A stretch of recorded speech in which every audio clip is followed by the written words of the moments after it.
নমস্কার, আমি শ্রী মিলন অধিকারী। দেখতে থাকুন শ্রী মিলন অধিকারীর চমৎকার টোটকা। চ্যানেলটিকে সাবস্ক্রাইব, লাইক এবং শেয়ার, কমেন্ট বক্সে অবশ্যই কমেন্ট করবেন। আগামী 30শে এপ্রিল একটি গজকেশরী যোগ। এই যোগটি অক্ষয় তৃতীয়ার পূর্ণ লগ্নে। এই পূর্ণ লগ্নে আপনি আপনার আর্থিক সমস্যা থেকে মুক্তি পেতে এবং আপনার সংসারের মঙ্গলের জন্য এই ছোট্ট উপায়টি তুলসী গাছে করুন। আপনি কি করবেন? সূর্য অস্তের আগে, কারণ সূর্য অস্তের পরে তুলসী গাছ ধরতে নেই, আপনি একটি ঘটিতে দুধ গঙ্গা জল নিয়ে তুলসী দেবীকে 7 ফোঁটা দিন। আর কি করবেন? একটু হলুদ গুলে 3টে ফোঁটা দেবেন।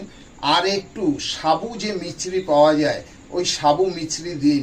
দিয়ে ওম নমো ভগবতে বাসুদেবায় নমঃ 108 বার জপ করুন। দেখবেন আপনার সংসারের মঙ্গল একদম। ভালো লাগলে অবশ্যই চ্যানেলটিকে সাবস্ক্রাইব, লাইক